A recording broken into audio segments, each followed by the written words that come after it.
Hey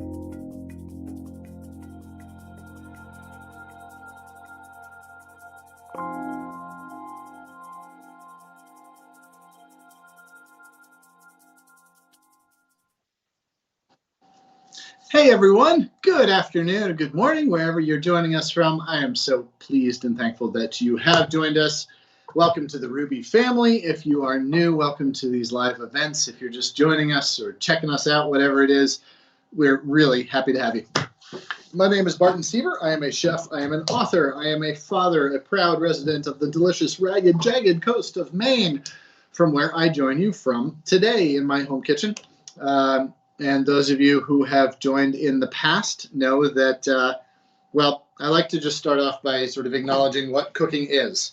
Cooking for people, feeding people is an act of love. It is an act of kindness, and kindness is something we need a whole lot more of in this world, this country especially. So for all that you do to feed others, for all of your interest in feeding others, I wanted to say thank you, because it matters.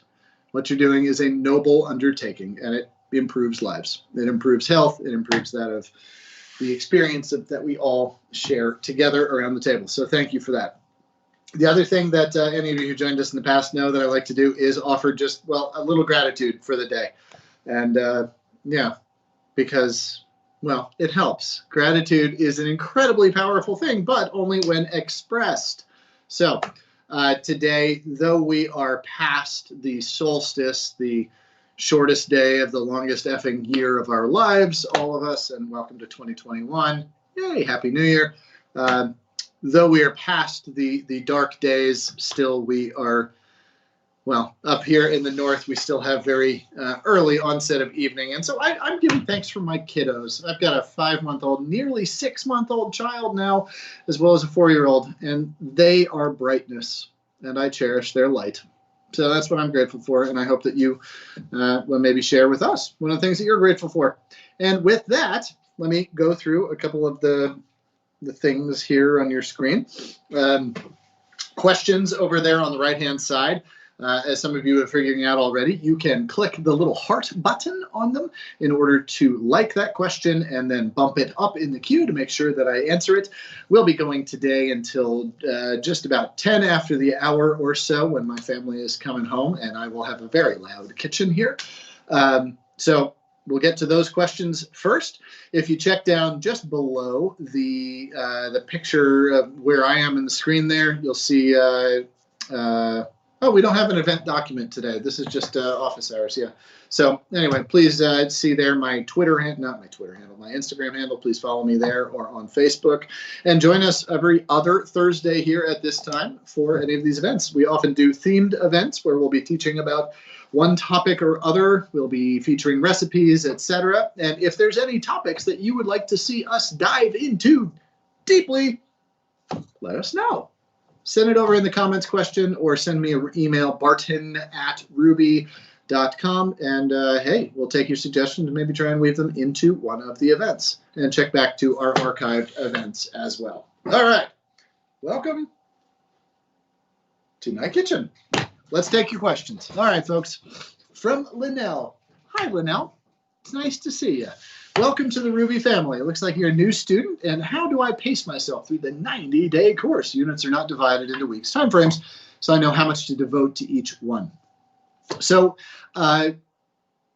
what I've heard recommended from the folks who are in the professional development course there and the Forks Over Knives is about 4 to 5 units per week, I think is about the recommended there. But there's also, you know, there is the opportunity to extend past that if there are anything comes up or a week that's particularly short on time. But 4 to 5 is about average, and you'll see that you can measure those out given that you know ahead of time how long each unit is going to take.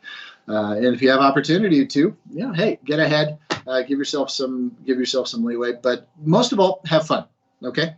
Yes, there is a time frame on this, but also this is your learning. This is your course. This is your pace.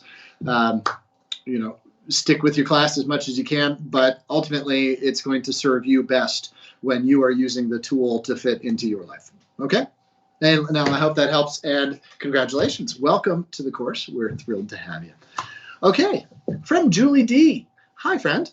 My goal is to coach others in specific dietary needs, health concerns, such as diabetes, digestive disorders, and heart disease. After this course, could you recommend any other courses that you would give me further knowledge or experience? Sure. Well, for one, I would recommend the course that I did in partnership with Rouxbe, which is called Seafood Literacy. It is about 15-hour course devoted strictly to all things delightful, salty, scaled, shelled, and salty.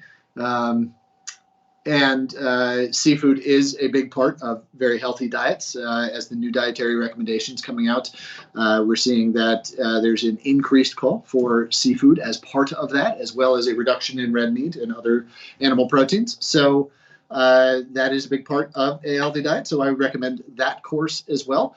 And within the Rouxbe universe, of course, the vegan desserts course is a great one. That, of course, desserts are going to feature that sweetness, but also they're what Fran does in that course. I have the utmost respect for her, and there's a lot of great health tips in there embedded into her cuisine and what she's pioneered and does so well. So I would recommend those two, and yeah, I hope that helps. And hey, I look forward to seeing how you do in this course, and congratulations for doing it. Thanks. From Lisa.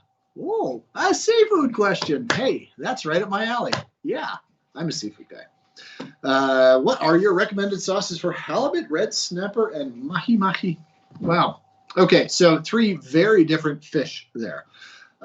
First of all, halibut. Though I appreciate and like halibut very much, it is not at the top of my list. It is a fish that is beautiful in its subtlety, in its nuance, which I tend to like very much.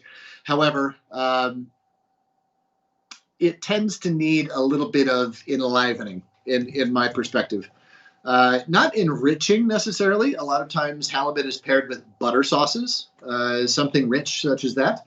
However, I feel that really just the addition of fresh herbs to halibut is a really great pairing there. And I like bright fresh herbs. Now, fresh herbs, what I mean also is really soft herbs. Soft herbs are parsley, tarragon, chervil, mint, cilantro, basil.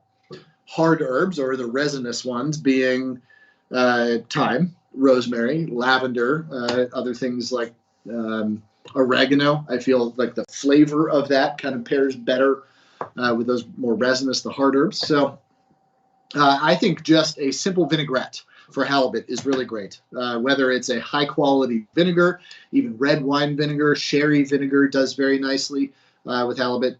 Just a small amount of vinegar or citrus juice, fresh chopped herbs, and then maybe a very finely sliced diced shallot is really great. And all that's meant to do is add a little bit of texture, because halibut, to me also, it lacks textural appeal the further into the meal you get. So that little pop from the shallots is going to do you great. So, and that is very simple, straightforward to put together. Is nothing more than chopping, mixing, done.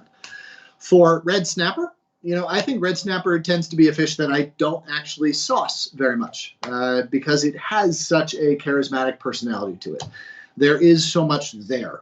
And when cooked right on the skin so that all that flavor develops, that very small bloodline, the textural contrast between crispy skin and that beautiful, bright, resilient, snappy, elastic, wonderful flesh there.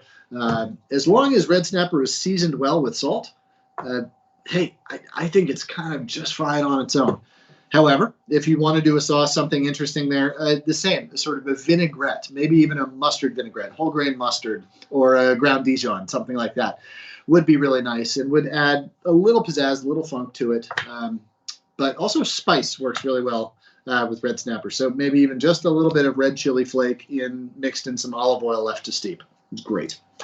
For mahi-mahi, you have a deeper, richer flavor to the fish. Though we like it because it's mild, it's actually quite a flavorful fish in the way that salmon. People say, oh, I don't like fishy flavored fish. Oh, but I love salmon. It's like, well, salmon is one of the most highly flavored fish there is. Mahi-mahi, the same. It's like we approach it from this sort of appreciating it for its mildness. But in fact, it really does have a robust flavor. And for mahi, again, citrus, fresh herbs, and spice. So there, I'm a big fan of simple vinaigrettes. Don't go overboard. Put the focus on cooking the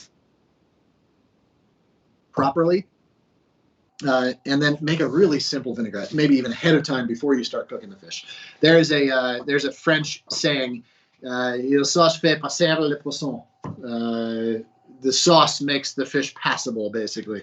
And to that, I say I disagree. I just disagree.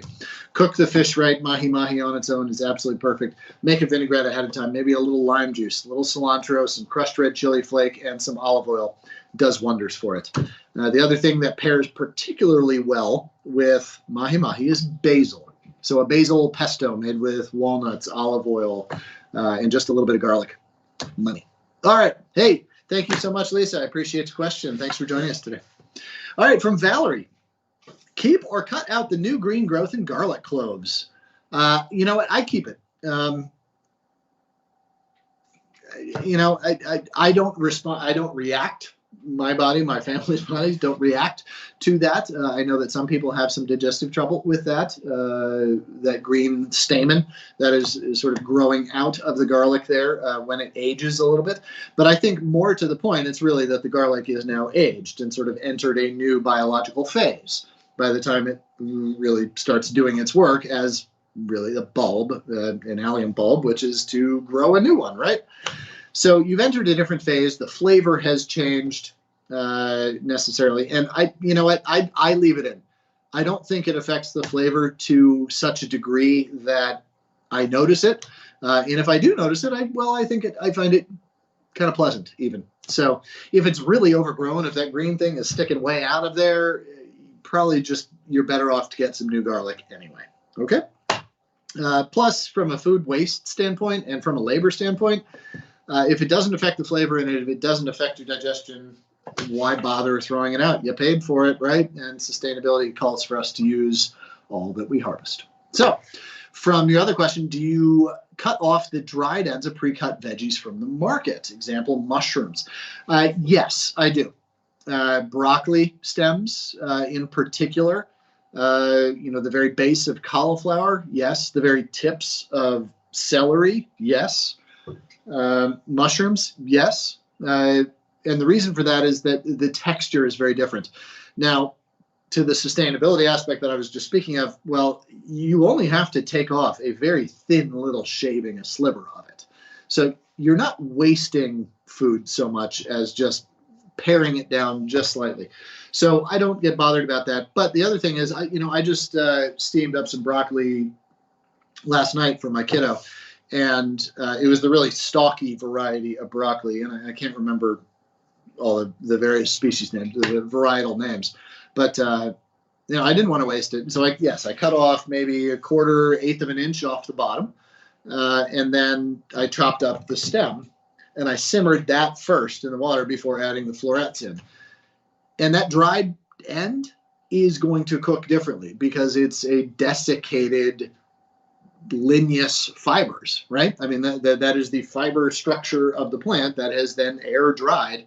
It's not going to cook the same. So you are going to have this distracting one bite in there. And the flavor has changed, etc. So in that case, because it affects the flavor and the texture and the cooking so much, I do discard. And with mushrooms, less so with mushrooms because they rehydrate so much. Certainly you want to trim off any of the growing medium that might still be attached to the bottom of the garlic, but otherwise, I kind of leave those be. All right, awesome. Hey, thanks for your questions, fella. Appreciate it. Hi, Hilda. Hey, friend. Happy New Year to you. All right. How and where should I keep my celery fresh? I only buy it as stalks. Cheers. Well, that is one of the things that I've seen happen recently in markets is people are just now selling stalks of celery rather than the whole head, which to me is a good thing in terms of not buying more than you need. But the other part is that once you cut that stem, it then begins to, well, lose its freshness a lot quicker than if it was kept on the same head. So, Hilda, I would say my solution to this is to use your celery more often. Put it in more things. You know what? If your recipe calls for an onion, throw some celery in there. There you go.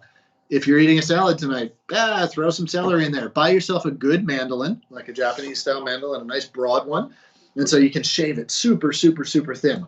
And you get all that texture, all that wonderful, all that aromatic, hugely soaring aromatic flavor delivered right into your salads, whatever it is you're doing. It sautés just like onions, just like fennel into the base of whatever you're cooking. So when I buy celery for stock, for stuffing, for whatever else I'm using it for, I also plan to make one of my very favorite dishes that I have in, which cookbook do I have it in? I think it's in my first one called For Cod and Country, a celery salad. And for that, I shave it pretty thin. So about 1/8 of an inch to 1/4 of an inch thin on a bias. So they're nice, long, sort of wide slices. And then I mix that with a lemon, mustard, olive oil, vinaigrette, toasted pecans, little pieces crumbled over, and then some shaved Parmesan. It is a fantastic salad. It is fantastic. And it lasts for a day, 2 days in the fridge even. So that would be my thing to how to store celery, which is to eat it. But otherwise, just down to the very basics of this, a wet paper towel, wrap it up so that there's nothing exposed, and keep it in the crisper drawer or the fresh drawer of your refrigerator. Hey, Elda, thanks for joining. Nice to see you pop up. Dorothy, what's the easiest way to cook salmon? Ha-ha! One of my favorite questions, because the answer is so easy. Yay. Look behind me. You see this wonderful kitchen, right? This fancy stuff. I got a record player. I got speakers. I got all these nice oils and stuff and all that. And I got a really nice stove that I'm very proud of. And look at this. You see what I'm pointing at? Yeah. That's how I cook salmon, despite having a really blessedly, wonderfully outfitted kitchen. Toaster oven. That's it. That is it.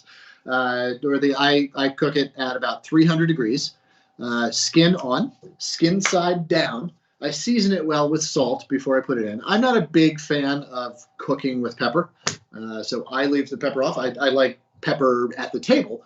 I don't like cooking with it necessarily, because you don't have a whole lot of control over how much flavor it's going to impart. You do at the end of the process. But just salt, maybe drizzle it with a little bit of olive oil, and then I'll throw it in the toaster oven at roast at about 300 degrees. If I need time for something else, I'll go as low as 270 degrees. Is that going to take some time? Yeah, it's going to take a while. It is. But you know what else it's going to do? It's going to relieve all of the stress on you. Why? Well, because it takes a long time to overcook it. It takes about 20 to 25 minutes at 300 degrees for 4 portions or so of salmon to cook to appropriate doneness. For me, which is medium well to well done or fully cooked. The amount of time it takes to go from fully cooked to overcooked is, well, I mean, it's like 10 or 15 minutes to the point where it's like, oh, okay, this is not what I was hoping for. So in that time, have a glass of wine. Ask your spouse, your husband, your partner, whoever it is, how their day was. Talk to your kids. I don't know. Take some time for yourself. Right? I mean, hey, you got time and there's no stress on it. And the result is this incredibly moist, flaky, delicious, aromatic, just wonderful salmon fillet with all of that moisture still packed in there, all of that flavor packed in there, because you're not cooking it at high temperature, which exudes all the moisture and the protein and the fats and pushes them out. No, cooking low and slow coagulates proteins gently. So you end up with a lot more of that moisture inside. How do you tell when it's done? Slow roasted salmon doesn't necessarily look cooked in the way that a hard seared piece of salmon does, right? The way to tell if it's cooked is gentle pressure between thumb and index finger. And if it flakes fully with just gentle pressure, it is done. Fish does not flake when it is undercooked. That's just the way it is. And if you like your salmon medium, whatever, you can adjust your timing to that. But bottom line is, It makes the cooking easy. I like to use the toaster oven instead of this oven because from a sustainability and energy and sort of monitoring standpoint, I have a very small box that's directly in front of me to heat up. I can control this a lot better and a lot easier than I can the big box over here. So to me, it's just a control effort, and there you go. So a big answer, but there's a lot to it there. It works with most other kinds of fish, especially flaky white flesh fish, that slow roasting technique. I would not try it with swordfish, tuna, etc., other things like that that aren't going to, that connective tissue does need to break down. But there you go. And with this, the slow roasting technique does not cook the skin to any texture that, well, I appreciate. It leaves it rather soft. And so to serve, just simply slide a spatula between the skin and the flesh. The fillet will lift off very easily. And if you're roasting on tin foil, there you go. Or scrape it off and recycle the tin foil. Feed the salmon skin to your chickens. Make a stock out of it, whatever you'd like to do.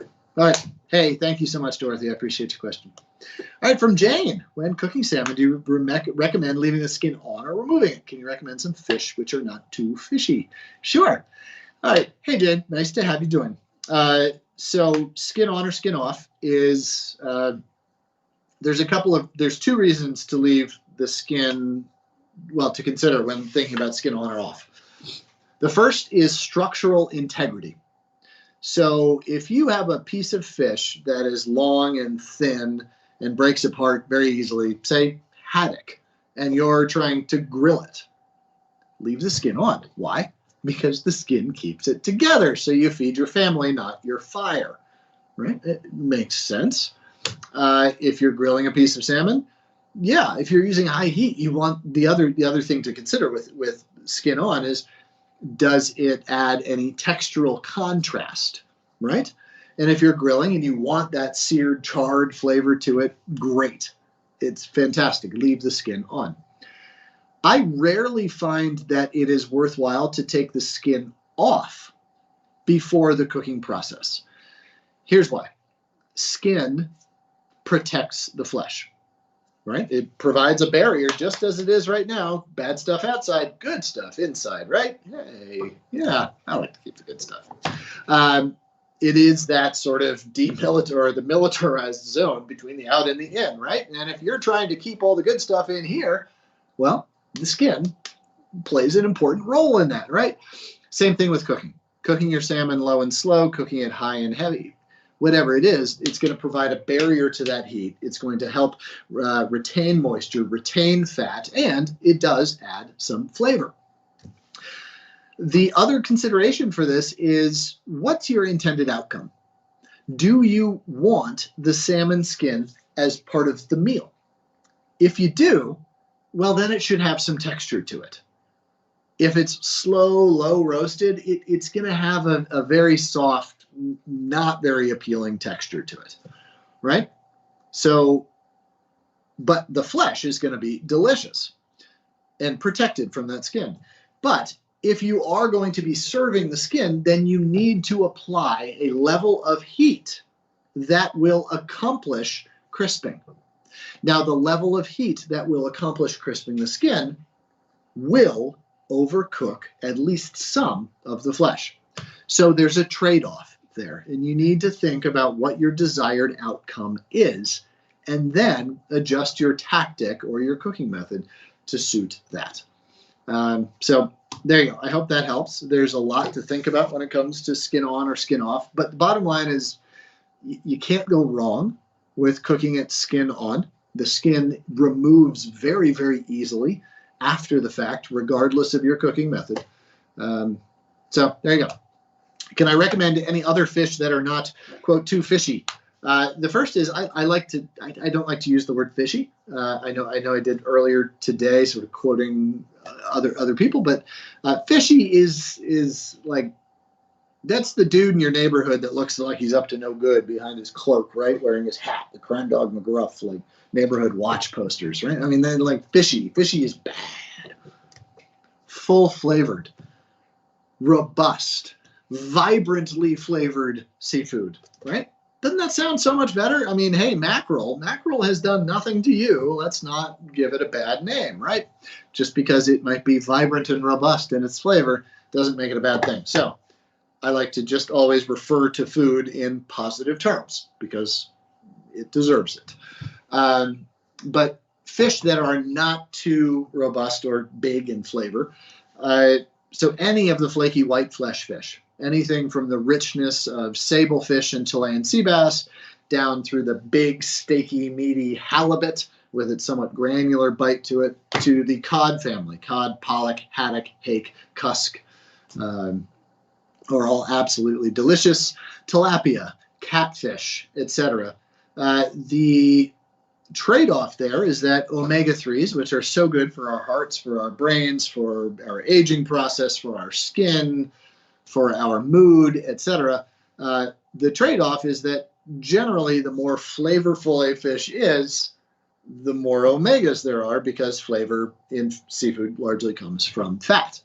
So fish like salmon sort of split the difference, because salmon, though it is a full-flavored, robust fish, it tends to be a flavor that the vast majority of people agree with, that they like, can appreciate. And it delivers big on the omega-3s.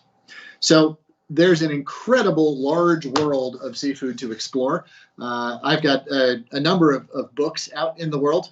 One that I might suggest to you. Well, all of my books have sort of rundowns of each of the species, but two most recent ones, American Seafood, it's called, which is a culinary narrative of every single species caught in the United States from a historical and culinary perspective. But then also maybe perhaps most relevant to you would be The Joy of Seafood. That's my most recent book. It's about almost 1,000 recipes for almost 100 species of different seafood. And they're cross-referenced as well. So, hey, if you really like cod, well, from this book, you'd learn that you like all of these other species too. So not to self-market there, but I wrote these books as tools for people just as yourself to learn more and integrate more seafood into your diets. No. Hey, Jane, thank you so much. I appreciate you. From Cindy, ooh, a knife question. Because I haven't sharpened them in a long time. Would it be better to get them professionally sharpened and then do it myself? Or can I get them sharpened correctly on my own? Or do I just need a new knife? Well, Cindy, that you are joining us here, that you are asking this question, I can surmise from this that you are sort of maybe doubling down on your efforts as a cook in your process of learning. So with that, I would say, why don't you take a look at your knife?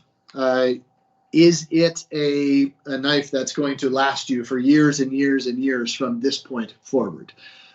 Is it something you really want to invest the time, labor, energy, emotion, and quite honestly, creating a relationship with your knife from this point forward as you grow in your culinary abilities? If the answer is no, yeah, go get a new knife. Maybe get the old one sharpened and donate it to a family or a program that needs it. Please don't just trash it. However, invest in a great knife. It's worth it. It is the tool. It is the second most used tool in the kitchen. The first being this biological wonder, which is the hand, the most useful thing we have. So I would ask yourself that question first. And then professionally sharpened or home sharpened, it depends on really how bad the knife is. There's no shame in going to a professional sharper, sending it away to any of the services now that exist. You know what? Yeah, set yourself up right, get it going, and then buy yourself a good sharpener. Do the videos, do the practice. It is worth it. I mean, one of the first things that I did in all of my restaurants, if you came into my restaurant looking for a job, first thing I do is pick up your knife and, I feel it. Is it sharp? Are you coming prepared? This is a very telling thing, and it will affect the quality of every single thing you do from the moment you pick it up till you eat on the plate, right? So it's worth it to have a good one. And that doesn't mean expensive. And this is my favorite knife. This is a carbon steel R. Murphy Knife Company, and I've had this for years and years and years. This thing, hey, you remember that scene from the Bodyguard, right? When Kevin Costner and Whitney Houston are finally coming together and they're getting it on, and she throws up the shawl, or he throws up the shawl, and she's holding the sword. Yeah, like that's how sharp this thing is, man. Why? Because I love it. I love it. It's my friend. It does favors for me. That's how you should think about your knife too. Maybe you don't have to be as weird about it as I am, but you should have a relationship with it. All right, I'm going to stop there. Hey, thanks, Cindy. I appreciate your question. All right, from Mary Jo. Hey, Barton, I heard that garlic should not be stored in the refrigerators. That's correct. I believe it so, yes. A lot of vegetables really lose a lot of their personality when chilled too much. Garlic, from what I understand, should be stored from about 40 to 50 degrees, which is basically the temperature of a root cellar, a berm cellar. So I grow garlic here on my farm. I grow about 1,200 heads. Let's see, I've got 7 different varieties planted for next year, and I keep it in the stairs to my basement. I live up here in Maine, so that stays a pretty solid, steady temperature, and that's where I store it. And I find that it lasts longer for multiple reasons. I think the temperature is right, but also because the humidity. Refrigerators are humid environments, and that affects the flavor. It affects their process of then going to seed or sort of starting their biological process. So yeah, store it clean, dry place at a low temperature is the best. All right. Hey, Mary Jo, thanks. Barbara, substitutes for cream, cheese, and chocolate for the addict. Huh.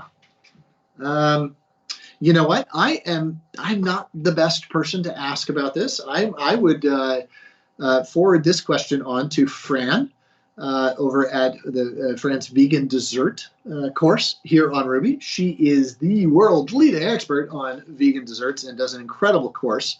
So my partner in these events, Patrick, who I always appreciate, who is behind the scenes. Patrick, if you could maybe forward that along to our friend Fran or to Eric, that would be wonderful. Thank you. I'm sorry that I can't give you a best answer today, but we are committed to getting you the best answer possible. So there you go.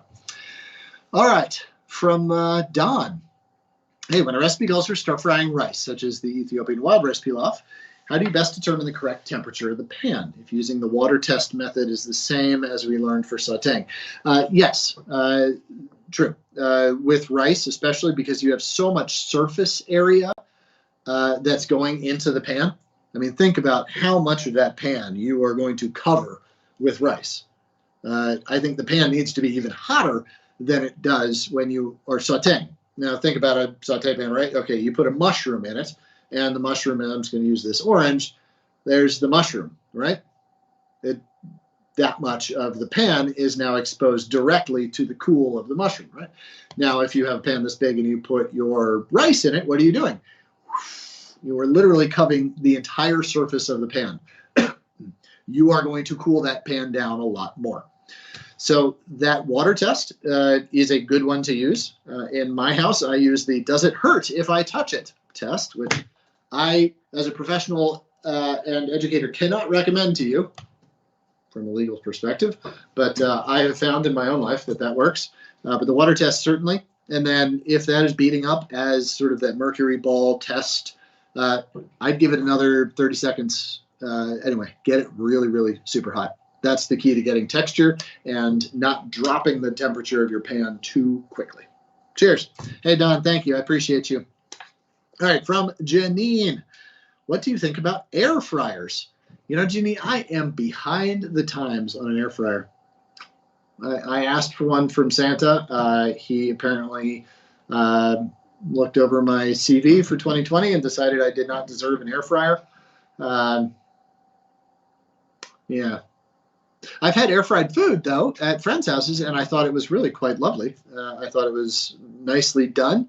It does not, from what I understand, really completely replace a deep fat fryer in terms of all of the possibilities, but also it does have incredible benefits that the deep fat buyer simply cannot execute on, such as a reduction in the overall fat used.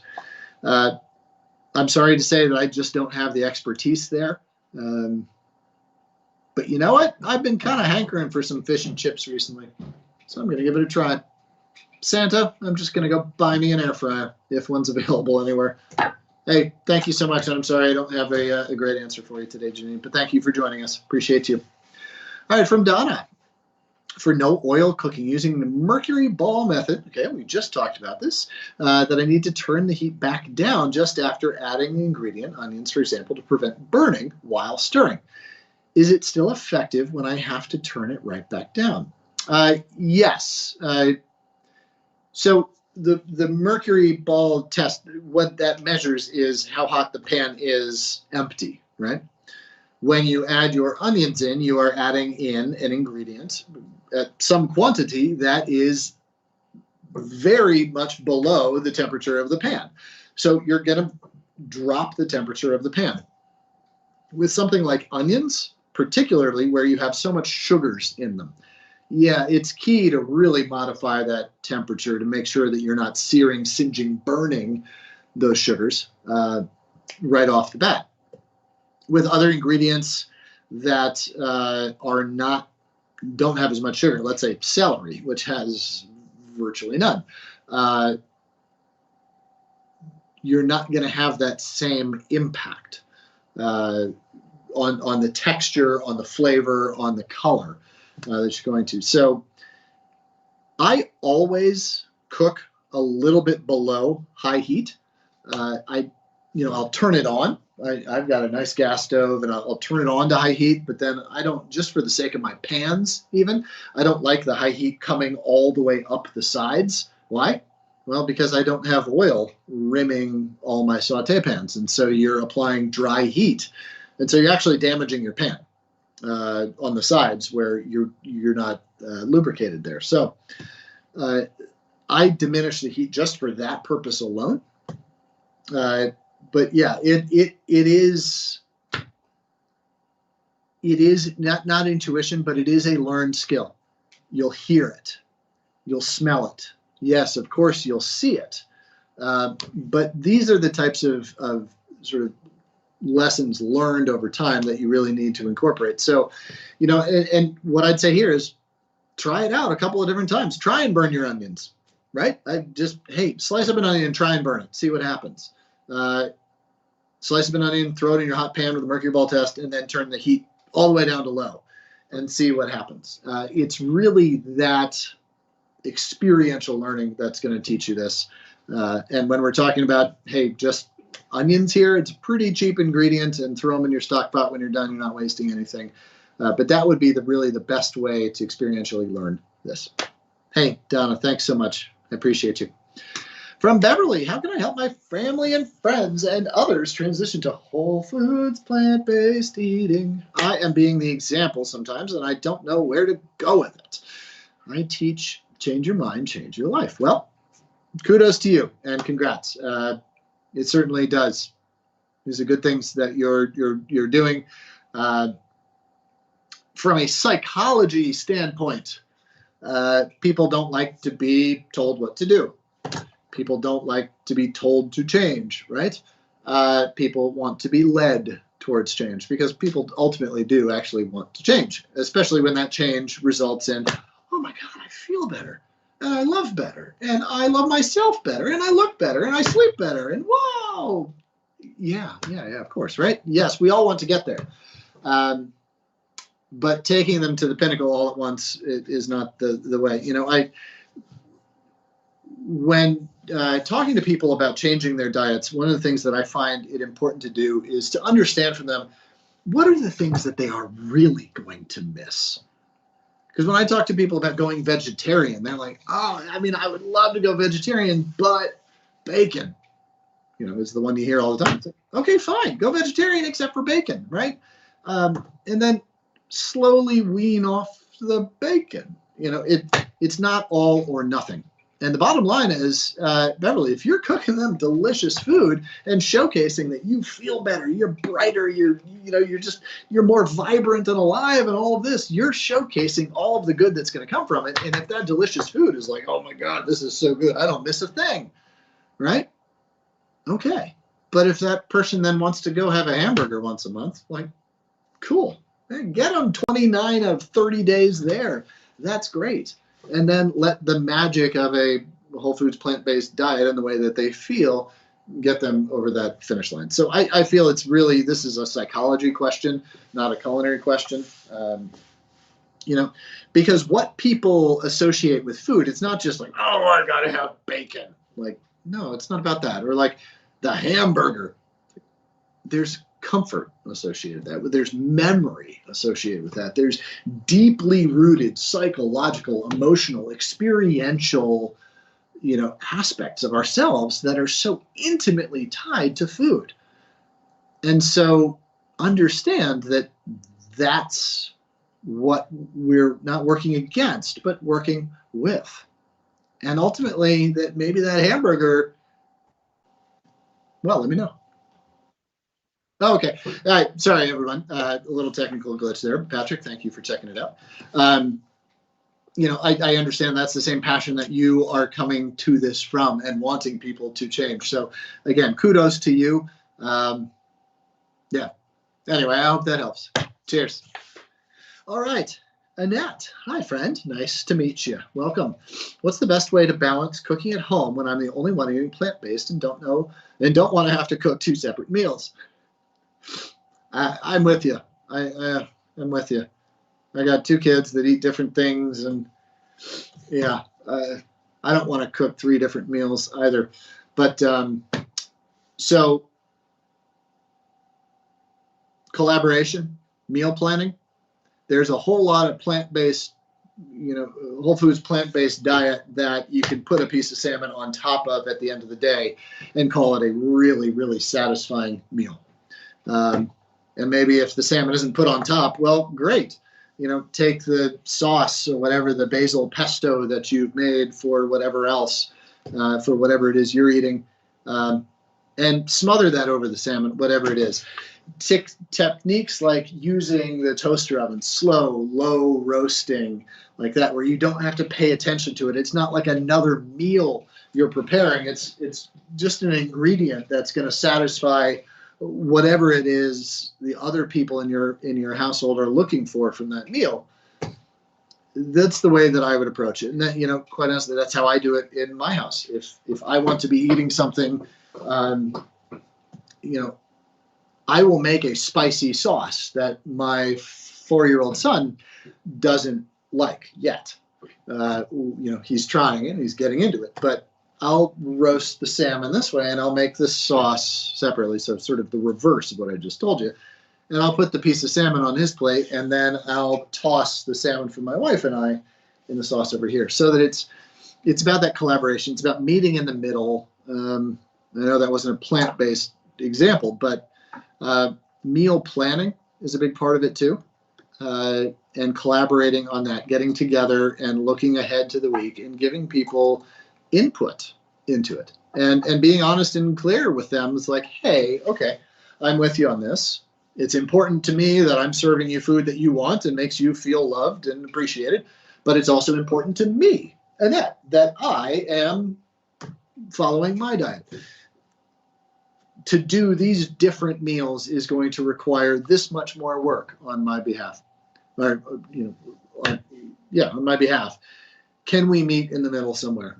Conversation, communication solves almost every problem there is, and you'll find some strategies just innately embedded in that conversation when it comes out. So I hope that helps. And Annette, I appreciate you. I appreciate the journey that you're on. And thanks for all you're doing to get people to eat well. Cheers. All right, from Don. And I'm assuming that I'm still live and this is going well because Patrick hasn't chimed back in. So what tips do you have for ensuring that all the dishes are hot when it's time to serve?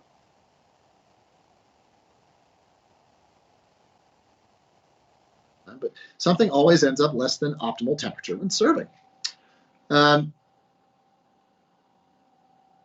So Don, meal planning is the key to this. So when I plan my Thanksgiving meal, let's just talk about a complex meal, right, with a lot of things going on, with a time frame, right? I mean, that turkey hits the table, everything else got to hit the table, right?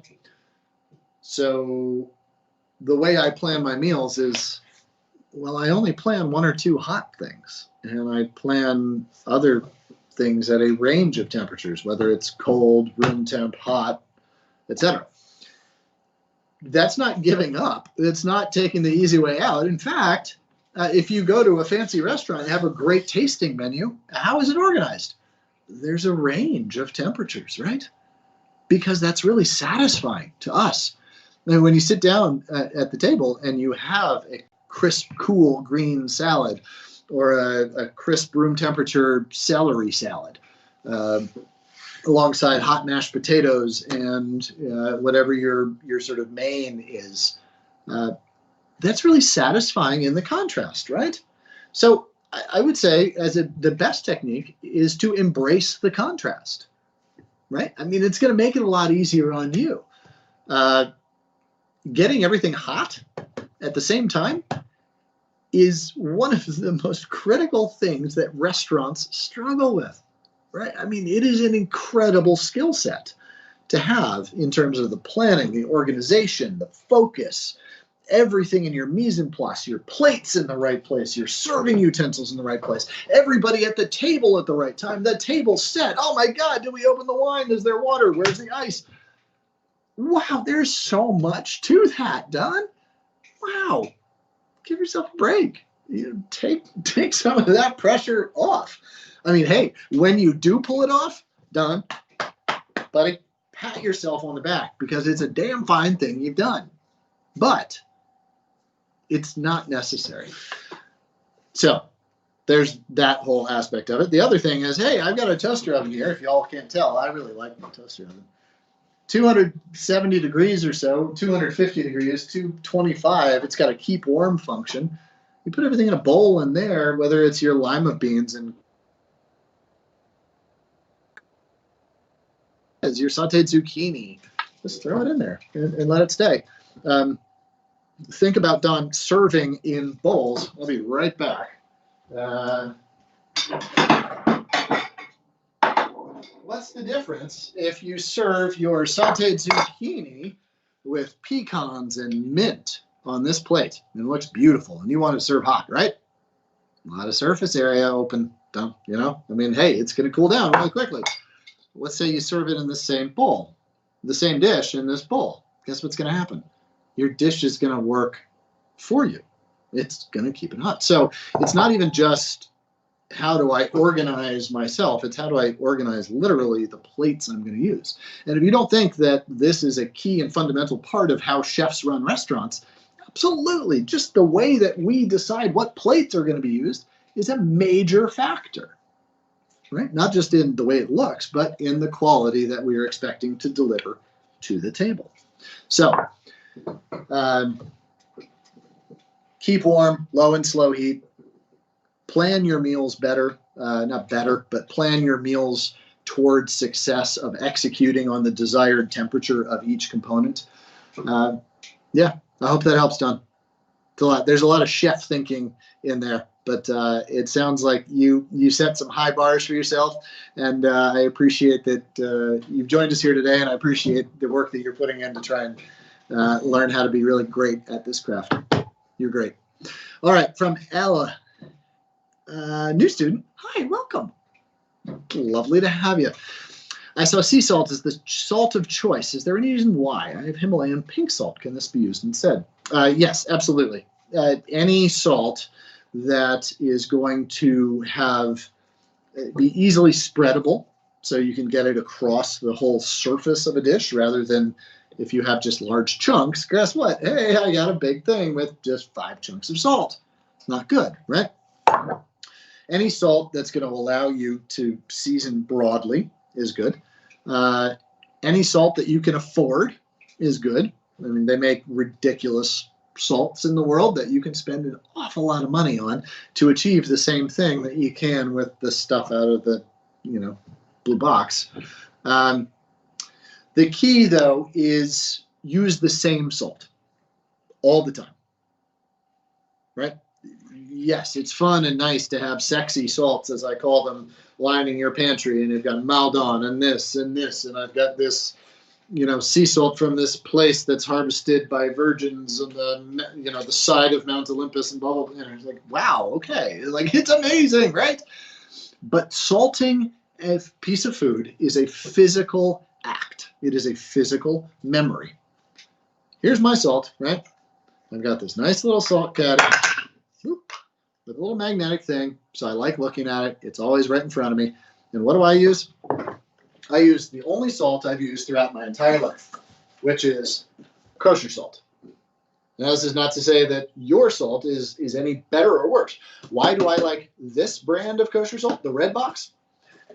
Because I know exactly what its volume to salt ratio is. If I pick up that much salt, I know exactly how much salinity I've added to a dish. If I'm using the blue box of kosher salt, it's a different volume. And so I don't know that quite as fluently. Can I season it? Right, of course I can season it properly. Can I do it blindfolded instinctually? Not nearly as well. So it doesn't matter what salt you use, so long as you use that salt and get dang good at it, right? The more variation you have, the less fluency you're going to have. And that's plain and simple. So not one better than the other. Just find one that you like, stick with it, and it will serve you well. Cheers. All right, from Janice. Hi, Barton. Should ginger be stored in the refrigerator? At the Asian market, sold in large amounts in mesh bags unrefrigerated in the produce section. Does freezing affect its integrity? So one of the things about buying foods popular in an ethnic cuisine or within a regional cuisine from a market that serves that community specifically tends to be that, well, in sort of traditional American cuisine, how much ginger do we use? Not a whole lot. Is it something we're familiar with? Yeah, absolutely. But hey, look how much ginger I have, right? Well, look at the ginger that I had before, right? And I bought this very modest amount of ginger. I have some friends who cook a lot of Chinese food, and they would go through this amount of ginger in 3 days. Okay? 3 days. Why? Because they use it in everything. It's just the fundamental basis of a kitchen. The same way you walk into a French kitchen, what do you see? Hundreds of pounds of carrots. Who else uses hundreds of pounds of carrots? Only the French, because it's the basis of everything they do. Celery, onions, and carrots, right?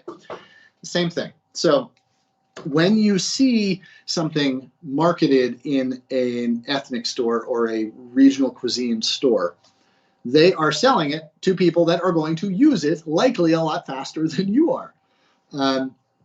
I store ginger on the countertop like other rhizomes, and similar to garlic. I feel its flavor is best when stored at room temperature. The humidity, the cold, tends to just kind of neutralize some of the flavor, some of the acidic spike that I like from ginger. I think you're left with a little bit more of the sweetness and the bitterness without as much of the aroma to it. Humidity certainly plays a part in that as well. So buy it only what you need is really the key to that. Don't be storing, the aim is not to store a whole lot of garlic. The bottom line is when you go to a store, this might be what you see, right?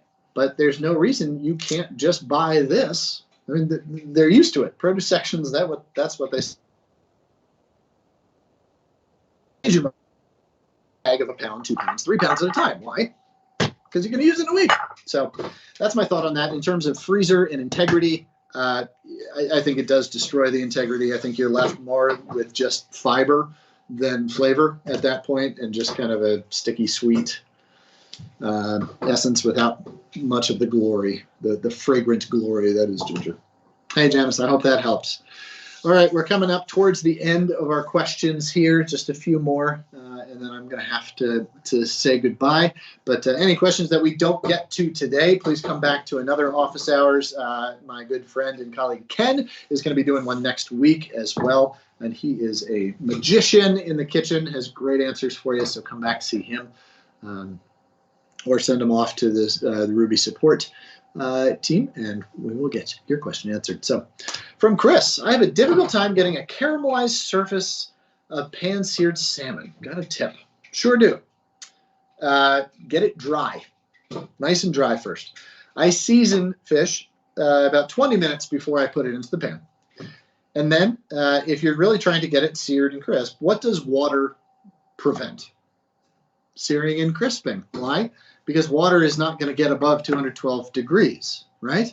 So the first thing that you're doing with any water that's on the outside of anything is boiling it off. And when you boil it off, you're not caramelizing.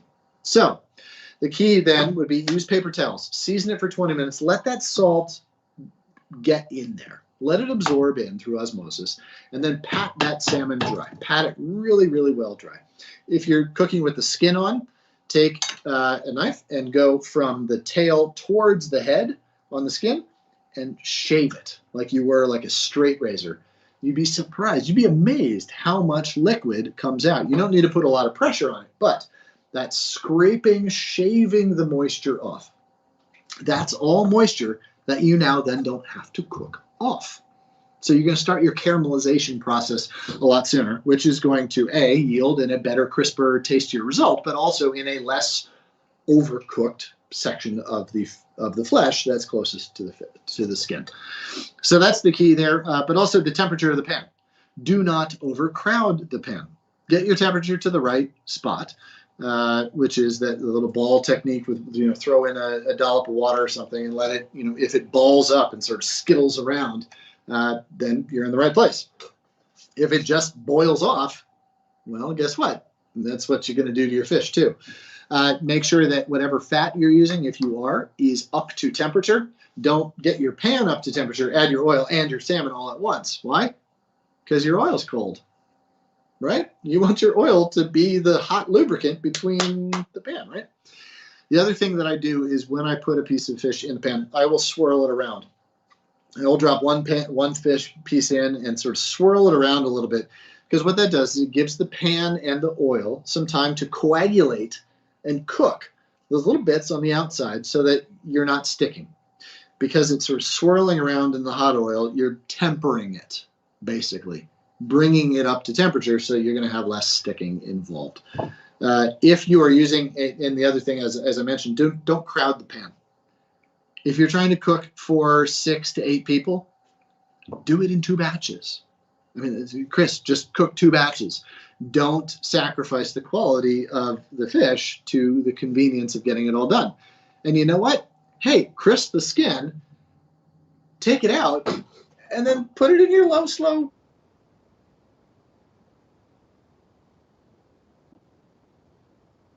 That'll keep it fresh. It'll cook it all the way through.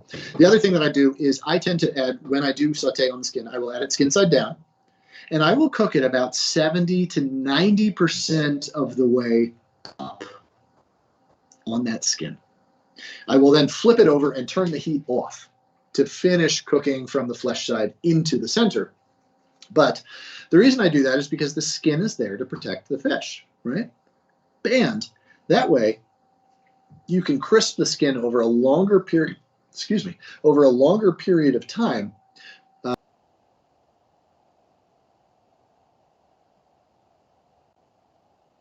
Greater opportunity to get it really crisp, because that water is going to cook off both sides. Hey, I hope that helps. Thanks, Chris. Appreciate your question. Cheers. All right, from Yvonne. Salts. I'm living and working in the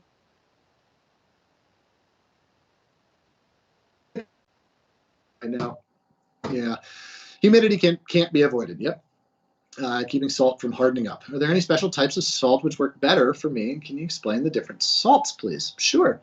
So iodized salt, when it rains, it pours. the old Morton's advertising slogan, that's going to be your best bet. It has the additives in there to keep it from caking. I have this very same problem up here in Maine. I will buy, we live right on the coast, as in I could take this box of salt and throw it into the ocean. I have a problem that in the summer months, the salt will literally migrate out of the box by itself. I will just have this cake of salt on the outside where it evaporates and sort of moisturizes through the cardboard box and recrystallizes on the outside. It is insane. It's insane. And it's hard to deal with. But I don't change the kind of salt that I use. I just deal with it. Anyway, so the iodine issue, the iodized salt, I know there's some health concerns with that, but according to the United States Center for Disease Control, more Americans are in fact iodine deficient than are over supplied with iodine in our diets.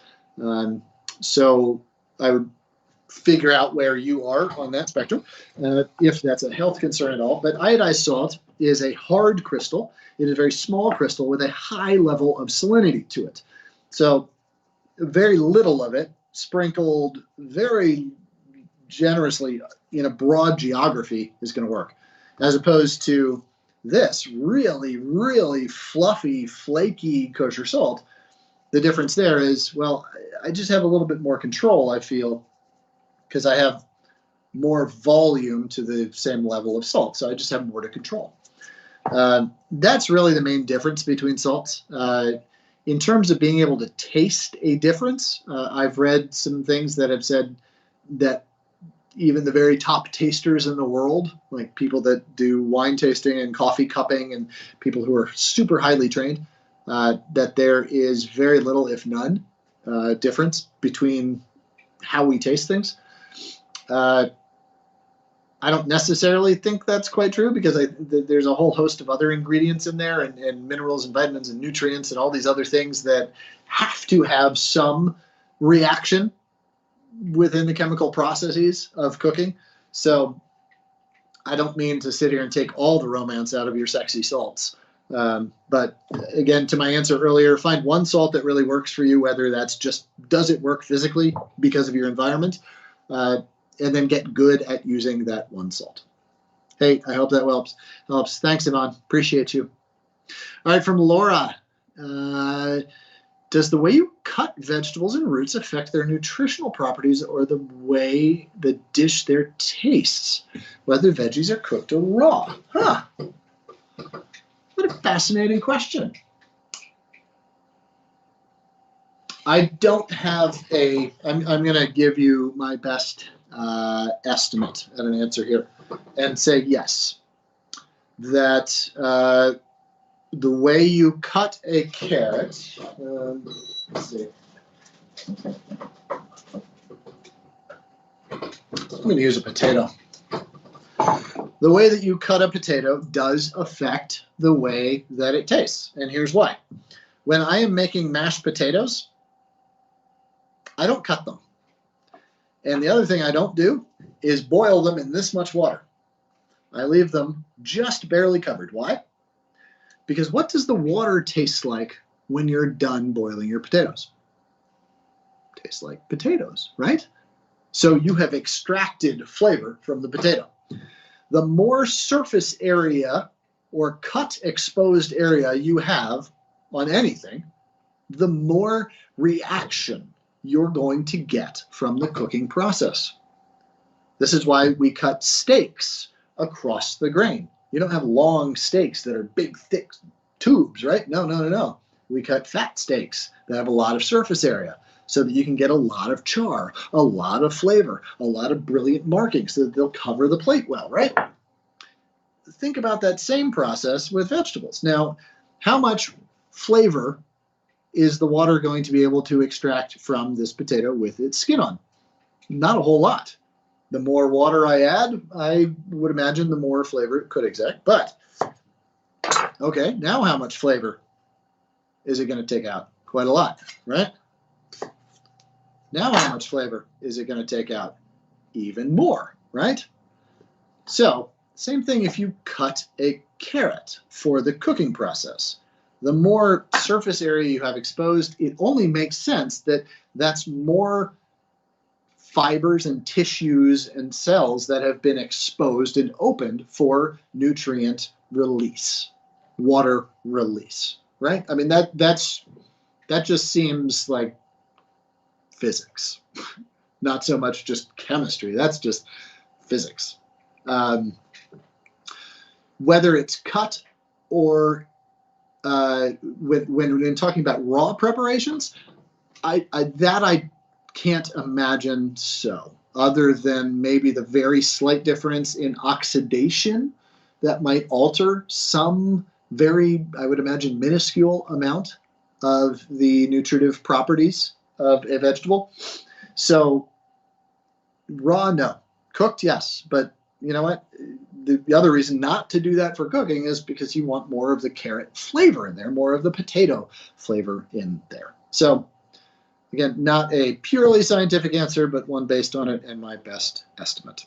So, but if I may also, if you are trying to extract flavor, say you're making stock, are you going to make a stock with the skin still on it? No, you want to slice that carrot, right? You want to give it the opportunity to leach out its flavor, to expose itself to the water. So there's both a protecting the flavor and then also exposing the flavor option. All right, and then what are the best vegetable oils to fry battered veggies? Canola, corn, vegetable. I have not found that there is much difference between those other than affordability when it comes to them. I use peanut oil in my frying. I think that has the best performance index for me in terms of the temperature that it holds, the viscosity, and quite honestly, I've just come to be able to read the oil in the same way I was answering a question earlier about the onions being put into a hot pan and how do I turn the pan down. It's sort of same thing. It's after you've fried, God knows how many dishes of fried food I've prepared in my lifetime. You sort of get a read on the smell, what the oil smells like at a certain temperature, what it looks like, the viscosity, the runners, the sort of the shimmering undulations within it. You become fluent in all of these things. This is great cooking. This is great skill development. So again, I would just pick one and then use that and get really good at it. All right. But other than that, I don't really think that one is necessarily better than the other. All right. So this will be our last question. And thank you all so much for joining us. Again, if we don't get to your questions today, please come back to us on another time and we will get your question answered. I will be back in a couple of weeks as well, so look out for an email on that. Follow me on Instagram. Check out my books, if you would, on Amazon or wherever fine books are sold in your local bookstore. Check out our course, seafoodliteracy.com, through Rouxbe, and thanks for joining. So, all right, well, I want to answer two questions because I just saw Nicholas's as well. So from Sarah, I'm working on knife skills and currently using a thin silicone cutting board versus a wooden one because it allows my upper body to stay more relaxed. I'm only 5'2". You are a proud 5'2". Not only 5'2", proud 5'2". And my counter seems high. Is one board better than another? I found that wood boards are better than the silicone boards just for the duration of a knife. I can't say that I have proof positive for that, but yeah, I've got those thin silicone boards too. I use these for cutting fruit or cutting meat or seafood. I have different ones for each of those, and the reason why is because I cut a lot of garlic on my wood cutting board, and guess what? It smells like a member of the family that's been around for a while, and my wife really, really hates it when I cut peaches on the garlic board. I don't know why. Anyway, so I've got these. I don't prefer them. I prefer the wood boards. I've got a nice big thick wood board. The other thing that I look at, you can find thinner wooden boards. They're not as durable. They make some bamboo ones, which are really quite nice. Those last pretty well. You will replace them periodically. The other thing is elevate yourself. So long as you can do so with confidence and with care, set yourself up for success. One of the things that I often found when I was teaching at the Culinary Institute of America is that people get so caught up in just, this is where I am, this is where I'm doing the work, and blah, blah, blah. And they would be cutting herbs, say like this, cutting. And then they'd try and do the cross cut, and then they'd cut like this. Right? It's like, what are you doing? Why don't you just move? Over here. Because now you're doing the same motion that you're really good at, right? Oh, and what's the other thing you can do? Huh? Look at that. I picked up the cutting board and turned it. Right? It's about changing your approach to the environment, not just responding to the environment in a static way. Right? It just makes sense. So if there is opportunity to elevate yourself, if that helps in any way, just think about the entire ecosystem and every and all potential responses to make it easier for you. Hey, I really appreciate you, Sarah. Thanks. And to Nicholas, greetings. Can you recommend great places to source sustainable seafood? Been looking at the Fulton Fish Market and Sea to Table. Thank you. Those are two of my very favorites. So Sea to Table, I love that family. They were at my wedding. They've long been a leader in the field of sustainable seafood and direct-to-market stuff. I couldn't recommend them more highly than I do. Admittedly, they've had some trouble in the past, but I would say that they remain the exemplary leader in sustainable seafood sourcing. FultonFishMarket.com does a really nice job as well. Check out my friends up here at GulfOfMaineSashimi.com. They do incredible work through, eatfish.com. Some online sources, but also check out localcatch.org. It is an aggregate of all of the CSFs, community-supported fisheries, so local outlets for locally caught product. Many of them do ship, so be on the lookout for them as well. Localcatch.org, Gulf of Maine Sashimi. And there are so many others. Check out Down East Dayboat Scallops.com as well for the very best of the Gulf of Maine waters right now. And so many other friends that I'm neglecting to mention here. But with that, I need to step away. Thank you all so very much for a wonderful event. Great questions. Thank you for your commitment to being wonderful cooks, culinarians, to feeding others, to acting with love and kindness. And with that, bon appetit. We'll see you again soon.